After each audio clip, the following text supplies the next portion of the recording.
तीसरे अध्याय का नाम कर्म योग है। तो इस अध्याय में भगवान ने किस प्रकार से हमको कर्म करने चाहिए, क्योंकि कोई भी व्यक्ति बिना कर्म किए नहीं रह सकता है, तो उसको कर्म करना ही पड़ेगा। तो भगवान ने पिछले श्लोकों में कर्म को कैसे करना चाहिए, किस प्रकार से कर्म करें जिससे हम संसार के बंधन में ना फंसें, और वेदों के अनुसार हमको कर्म करना चाहिए। कर्म अकर्म, धर्म अधर्म का निर्णय वेद करते हैं। क्यों?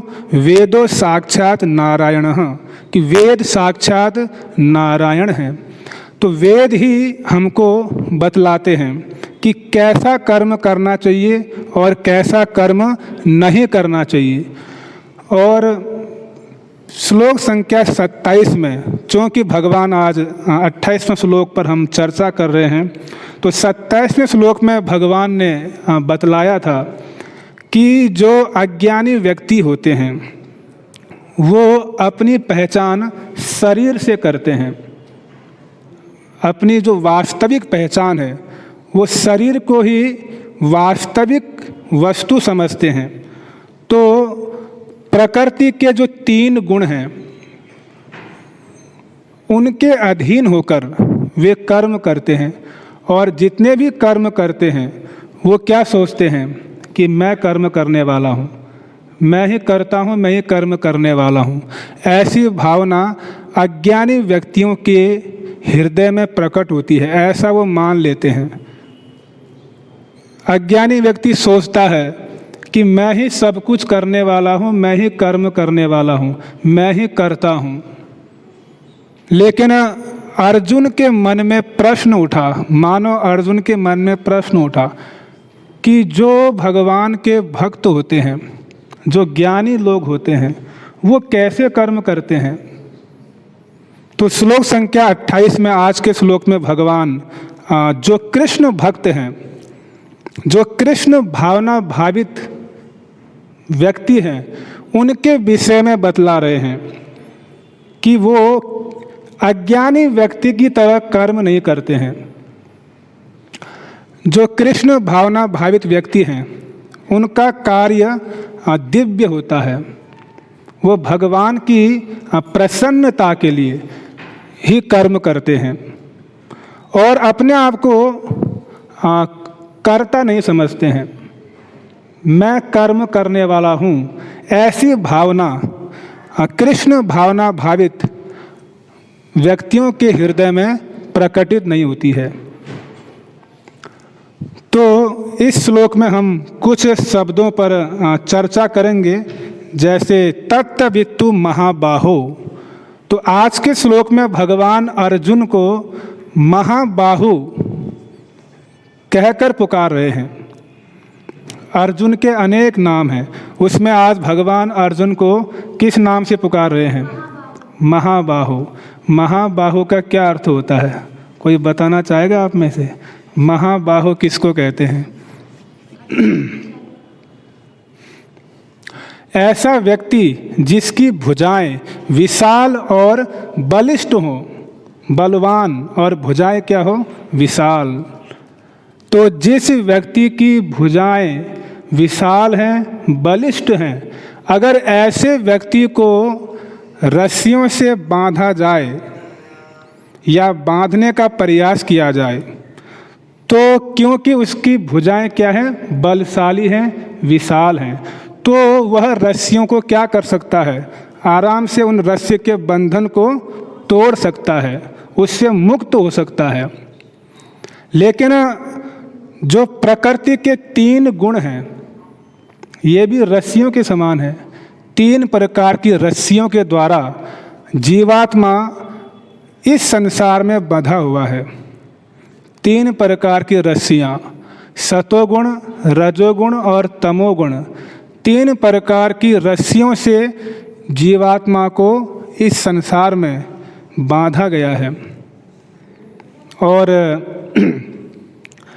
इन 3 गुणों से मुक्त होना आसान नहीं है, संभव नहीं है, क्योंकि जब तक जीवात्मा के अंदर बल नहीं होगा इनको तोड़ने का, क्योंकि रस्सी को अगर तोड़ना चाहते हो, रस्सी से मुक्त होना चाहते हो, आपके अंदर क्या होना चाहिए?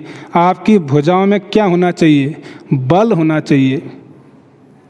लेकिन जीवात्मा के अंदर इतना बल नहीं है। जो बद्ध जीव है, जो संसार में पतित जीव है, इसके पास इतनी सामर्थ्य नहीं है कि इन प्रकृति के जो 3 गुण रूपी रस्सी है इसको तोड़ सके।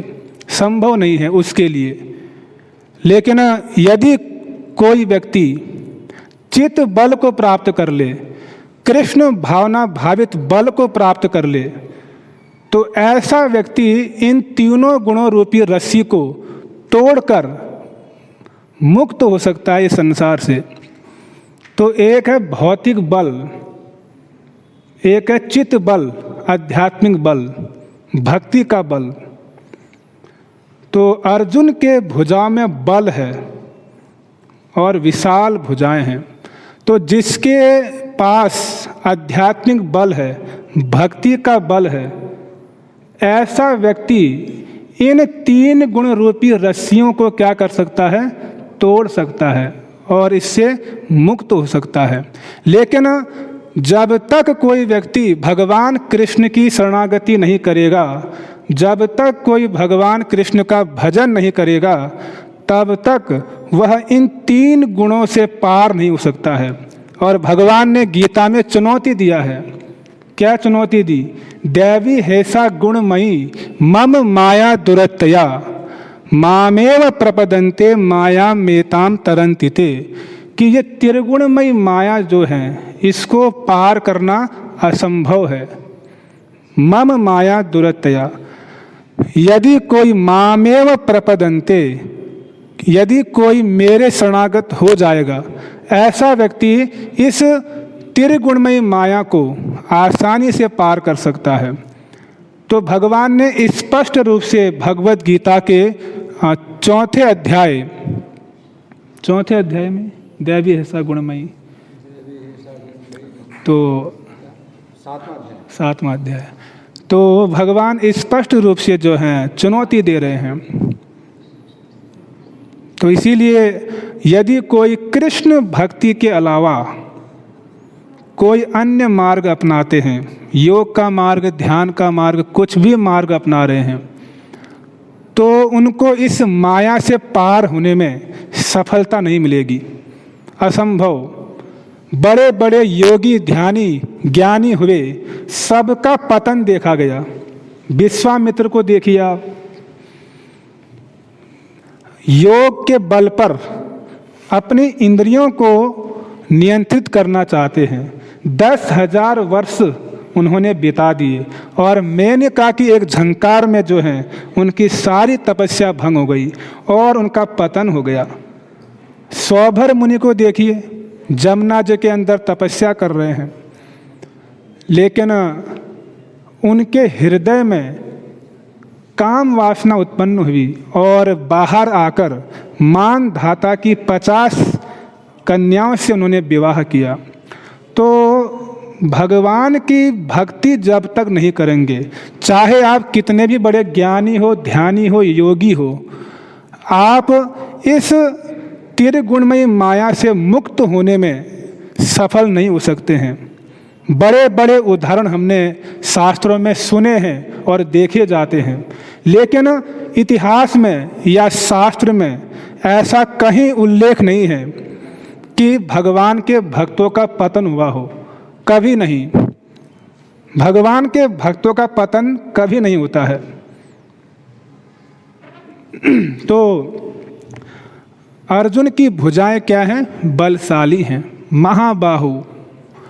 तो मानो भगवान अर्जुन को ये कहना चाहते हैं कि हे अर्जुन, आप चिंता मत कीजिए, आप क्या हो? महाबाहु। आपके अंदर कृष्ण भावना भावित बल है, इसीलिए आप जो हैं इन 3 गुणों के बंधन से नहीं बच सकते हो। आप तो क्या हो? कृष्ण भावना भावित बल से बलिष्ठ हो। इसलिए आपको चिंता की आवश्यकता नहीं।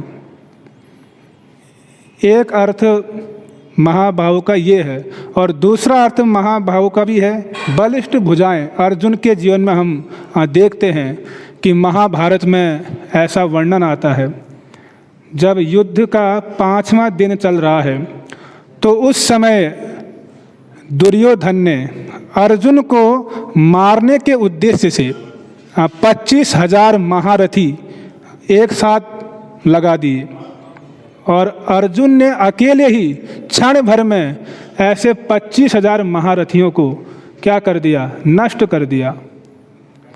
कैसा उनकी भुजा में बल है, कब वह तर्कस से बाण निकालते हैं और कब धनुष पर चढ़ाते हैं और कब छोड़ते हैं, इतना उनकी तीव्रता, और क्षण भर में 25,000 महारथियों को नष्ट कर दिया। तो ऐसे अर्जुन के अंदर क्या है, महाबाहु बल है। तो इसीलिए भगवान आज के श्लोक में अर्जुन को महाबाहु शब्द से पुकार रहे हैं। श्रील भक्ति सिद्धांत सरस्वती ठाकुर प्रभुपाद जी ने हम जैसे बद्ध जीवों को एक नाम प्रदान किया है। इस संसार में जितने बद्ध जीव हैं, पतित जीव हैं, उनको एक नाम दिया है। वो नाम क्या है, त्रिगुण ताड़ित। क्या नाम दिया है, त्रिगुण ताड़ित जीव। एक होता है ताड़न और दूसरा होता है पालन। ताड़न अर्थात दंड देना, पालन अर्थात प्रेम करना। तो जितने भी इस संसार में जीवात्मा हैं वो सब क्या है, त्रिगुण ताड़ित जीव हैं। यानी तीनों गुणों के द्वारा, जो प्रकृति के 3 गुण हैं उनके द्वारा दंडित हो रहे हैं, ताड़ित हो रहे हैं। और जीवात्मा क्या सोचता है, कभी बहुत सुखी हूँ और कभी बहुत दुखी हूँ, मुझसे ज़्यादा सुखी कोई नहीं है, कभी ऐसा सोचता है। और मुझसे ज़्यादा दुखी कोई नहीं है, कभी ऐसा भी सोचता है। अर्थात कभी सतोगुण के द्वारा दंडित होता है, कभी तमोगुण के द्वारा दंडित होता है, और कभी रजोगुण के द्वारा दंडित होता है। तो तीनों गुणों के द्वारा क्या होता है, जीवात्मा दंड पाता है इस संसार में।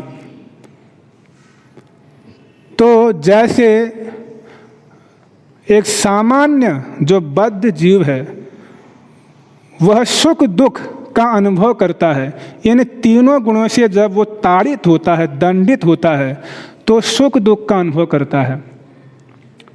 एक व्यक्ति था, उसके पुत्र का विवाह होने जा रहा था, तो उस विवाह के लिए उसने बहुत विशाल आयोजन किया था। जितने उसके मेहमान थे सब आए हुए थे और सभी को उपहार दे रहा था, सभी को उनके मन पसंद का भोजन भी करा रहा है। लेकिन उसका जो पुत्र है, जिसका विवाह दूसरे दिन होना है, उसके एक दिन पहले वह बाजार में जाता है, और बाजार जाते समय एक ट्रक के नीचे आके वो कुचल दिया जाता है और उसकी मृत्यु हो जाती है। और जब यह खबर घर में पहुंचती उसके पिताजी के पास, तो इससे पहले वो बहुत सुखी था, बहुत सुखी, और क्षण भर में क्या हो गया, बहुत दुखी हो गया। ये जीवात्मा का स्वभाव, कभी सुखी कभी दुखी। दुखी होने में समय नहीं लगता है। लेकिन एक अवस्था ऐसी होती है जिसको बोलते हैं निर्गुण अवस्था। क्या बोलते हैं, निर्गुण अवस्था या निर्विकार अवस्था। निर्गुण अवस्था में जो होता है वह सुख दुख, लाभ हानि, मान अपमान, जय पराजय से विचलित नहीं होता है, वह सुख दुख से ऊपर उठ चुका होता है। ऐसा व्यक्ति को निर्गुण अवस्था वाला व्यक्ति कहा जाता है। जैसे सुखदेव गोस्वामी जब घर से निकल पड़े और निकल रहे हैं, रास्ते में बच्चे लोग उनकी मजाक कर रहे हैं, उनके ऊपर कंकड़ पत्थर भी मार रहे हैं, उनका अपमान भी कर रहे हैं, लेकिन उनको कोई फर्क नहीं पड़ता। वो चले जा रहे हैं और कहाँ पहुँच गए? जहाँ पर परीक्षित महाराज जी विराजमान हैं, गंगा के तट पर, उस स्थान में पहुँचते हैं। और वहाँ पर पहुँचकर जितने ऋषि मुनि हैं सब उनके सम्मान में, उनके स्वागत में खड़े हो जाते हैं। यहाँ तक कि परीक्षित महाराज भी जो हैं उनके सम्मान में क्या होते हैं? खड़े हो जाते हैं। तो एक तरफ सुखदेव गोस्वामी के जीवन में इतना अपमान आ रहा है, जब रास्ते से जा रहे हैं उनके ऊपर अपमान और उनके ऊपर कष्ट आ रहे हैं, और जब दूसरी तरफ वे उस सभा में पहुंचते हैं, ऋषि मुनियों की सभा में, वहाँ पर उनका कितना सम्मान हो रहा है। लेकिन सुखदेव गोस्वामी को इससे कोई फर्क नहीं पड़ता कि कौन मेरा अपमान कर रहा है और कौन मेरा सम्मान कर रहा है।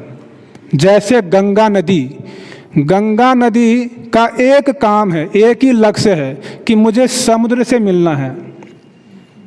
निरंतर समुद्र से मिलने के लिए वे बहती है। अब रास्ते में कोई आरती करे, धूप अगरबत्ती दिखाए, या उसमें अपने पैरों को रगड़ रगड़ करके धोए या मल को धोए, दोनों को देखने का उनके पास समय नहीं। किनको? गंगा जी के पास। उनका एक ही काम, मुझे कहाँ मिलना है? समुद्र से मिलना है। कोई मेरी पूजा कर रहा हो, कोई मेरा सम्मान करता है या अपमान करता है, मुझे दोनों को देखने का समय नहीं। निरंतर गंगा जी कहाँ जा रही है? समुद्र से मिलने के लिए। उनको कोई प्रभाव नहीं पड़ता। तो निर्गुण अवस्था में जो व्यक्ति आता है वह सुख दुख का अनुभव नहीं करता है, वह त्रिगुण ताड़ित नहीं होता है, उल्टा तीनों गुण ही जो हैं उससे ताड़ित हो जाते हैं। जैसे वासुदेव मिश्र चैतन्य महाप्रभु की लीला में उनका नाम आता है, महान भक्त। कुष्ठ रोग था उनको, उनके शरीर में कीड़े थे और वो जमीन में गिरते हैं और वापस फिर से उठाकर उसी स्थान में रख देते हैं कि तुम क्यों कष्ट पाते हो, तुम क्यों भूखा मरना चाहते हो, उठाकर वापस रख देते हैं। तो उनको सुख दुख का अनुभव नहीं। तो ये अवस्था है निर्गुण अवस्था, और इस अवस्था में आना बहुत कठिन है। तो जब भगवान कृष्ण की भक्ति करेंगे, जब गुरु वैष्णव की कृपा होगी, तभी हम निर्गुण अवस्था को प्राप्त कर सकते हैं।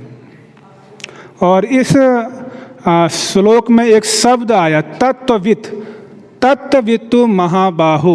तत्ववित्, तत्व शब्द का अर्थ क्या होता है?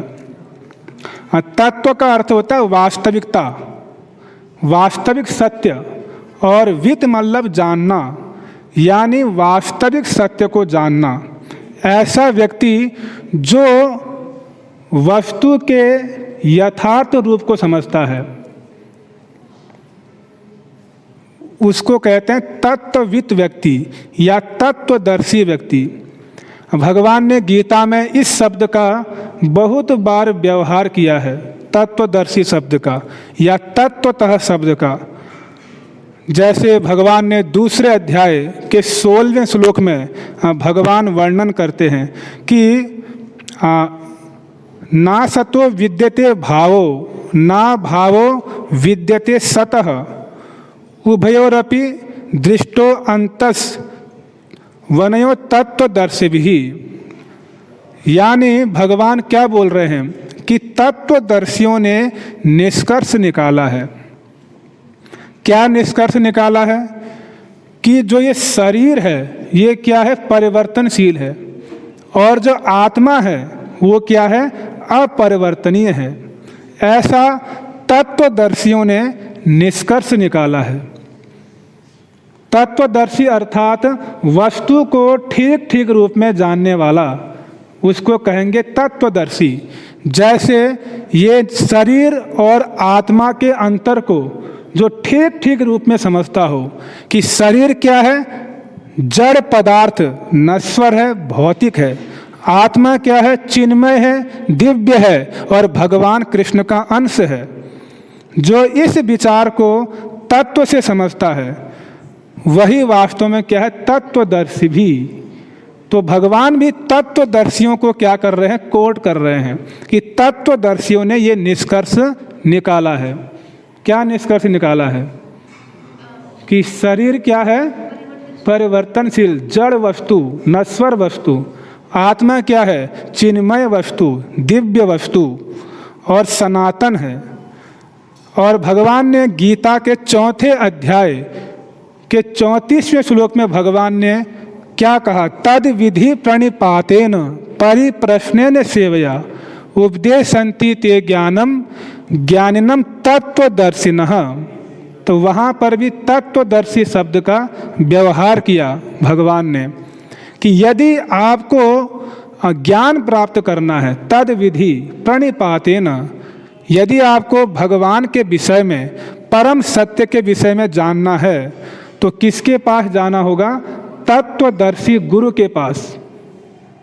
परिप्रश्नेन सेवया उपदेशन्ति ते ज्ञानम ज्ञानिनम तत्वदर्शिनः।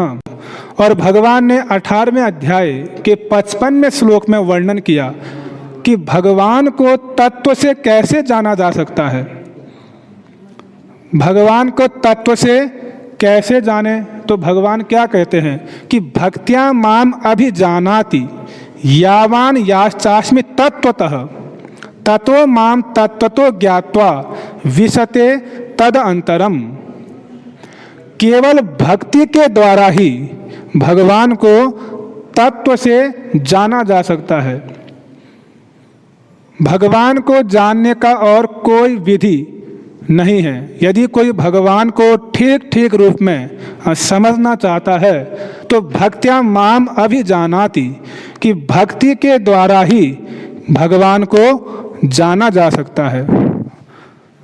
और भगवान ने 4 अध्याय के 9वें श्लोक में भी वर्णन किया, जन्म कर्म च मे दिव्यम एवं यो वेत्ति तत्वतः त्यक्त्वा देहम पुनर्जन्म नेति मामेति सो अर्जुन। तत्वतः, तो जो व्यक्ति भगवान के जन्म और कर्म को तत्व से जानता है, कि जो व्यक्ति यह समझता है कि भगवान का जन्म और कर्म क्या है? दिव्य है, केवल इतना भी जान ले। कैसे? तत्वतः, तत्व से। तो ऐसे व्यक्ति का पुनर्जन्म नहीं होता है। तो जगत में बड़े बड़े विद्वान, तथा कथित विद्वान, साइंटिस्ट, प्रोफेसर, राजनीतिज्ञ लोग होते हैं, लेकिन जब भगवान की बात आती है, राम कृष्ण की बात आती है, लोग क्या बोलते हैं? वो महापुरुष थे। कुछ बोलते हैं काल्पनिक पुरुष हैं, कुछ बोलते हैं वो हमारी तरह मनुष्य हैं, उनका जन्म और हमारा जन्म एक ही है। तो बड़े बड़े जो तथाकथित बुद्धिजीवी इस संसार में प्रसिद्ध हैं, वो सब यही विचार बोलते हैं। तो तत्व से नहीं जान पाते हैं। इसलिए भगवान ने क्या बोला? केवल जो व्यक्ति मेरे जन्म और कर्म को समझ जाएगा, कैसे? तत्व से, ऐसे व्यक्ति का पुनर्जन्म नहीं होगा, केवल इतना समझ लेने से। और जो वास्तव में तत्व को समझता है, जो तत्वदर्शी है, वही गुरु हो सकता है। चैतन्य चरितामृत में चैतन्य महाप्रभु के वचन, क्या वचन है कि कीबा विप्र कीबा न्यासी शूद्र केन नये जय कृष्ण तत्ववेत्ता से गुरु है। तो तत्वदर्शी, तत्वतः, ये शब्द बहुत महत्वपूर्ण है।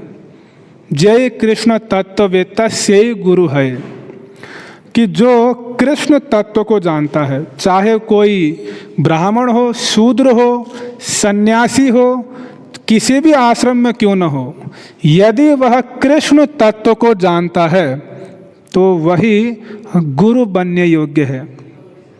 तो वही वास्तव में क्या है? गुरु। तो कृष्ण को तत्व से जानना सबके लिए संभव नहीं है। तो जो कृष्ण की भक्ति करेंगे वे ही जो है कृष्ण को तत्व से समझ सकते हैं। और इस श्लोक के तात्पर्य में श्रील प्रभुपाद जी वर्णन करते हैं। क्या वर्णन करते हैं? श्रीमद् भागवत के अनुसार जो व्यक्ति परम सत्य को ब्रह्म, परमात्मा तथा श्री भगवान इन तीन विभिन्न रूपों में जानता है वही तत्वविद कहलाता है। मतलब जो तत्ववेत्ता होते हैं, जो तत्व को ठीक ठीक रूप में समझते हैं, ऐसे लोग परम सत्य का वर्णन तीन रूपों में करते हैं। कितने रूपों में? तीन रूपों में। श्रीमद् भागवतम में वर्णन आता है कि वदन्ति तत्व विजस तत्वम यज ज्ञानम अद्वयम ब्रह्म इति परमात्मा इति भगवान इति शब्दते। कि परम सत्य जो तत्ववादी होते हैं वो परम सत्य की व्याख्या तीन रूपों में करते हैं, ब्रह्म, परमात्मा, भगवान। तीन प्रकार के साधक होते हैं,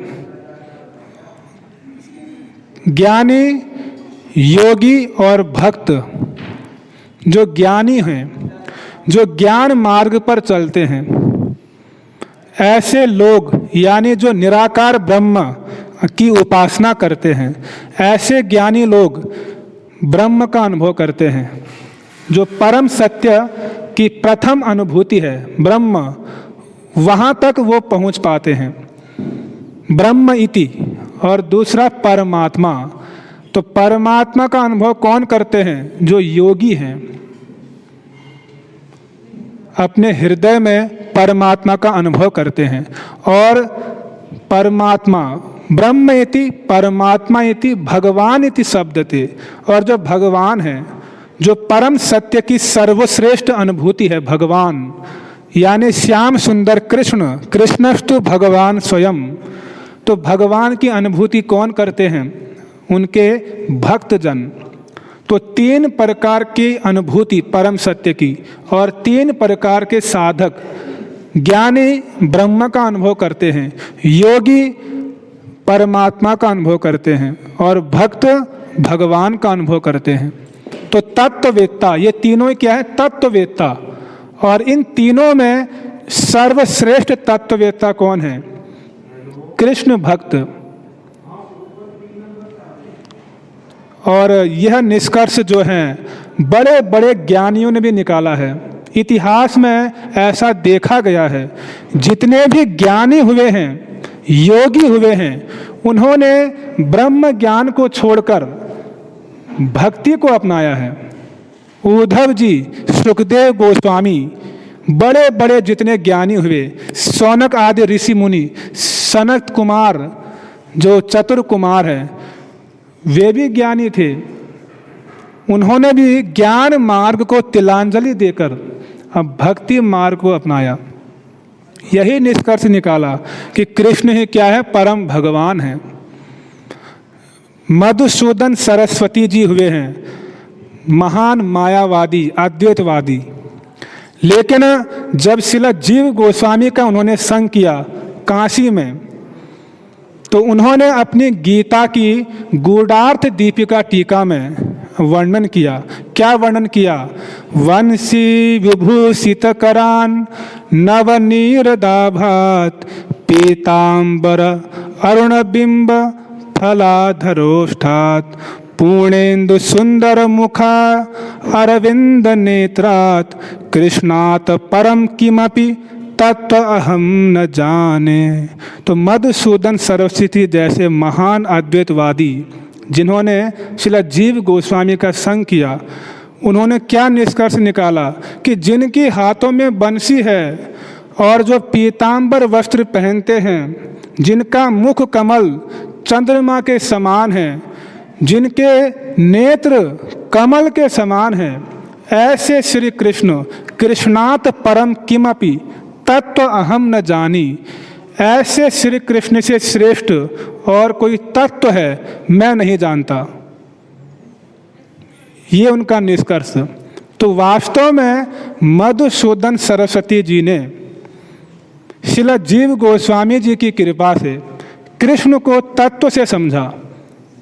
तो भगवान को तत्व से समझना बहुत आवश्यक है। तो जो कृष्ण भावना भावित व्यक्ति होते हैं, जो भक्त होते हैं, वो तत्व से समझते हैं।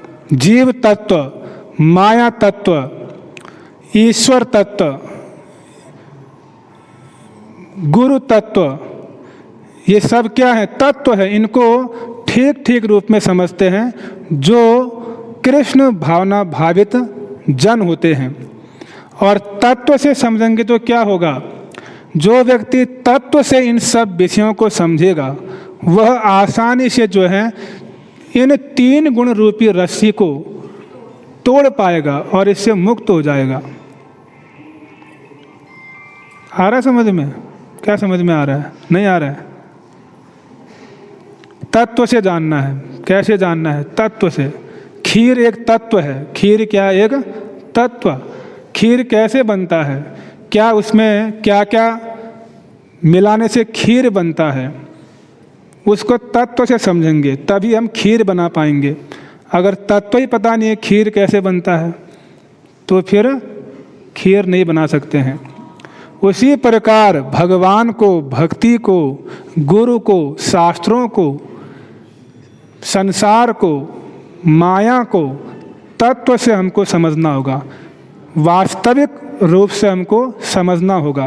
तभी हम ठीक ठीक रूप में इस संसार से मुक्त हो पाएंगे।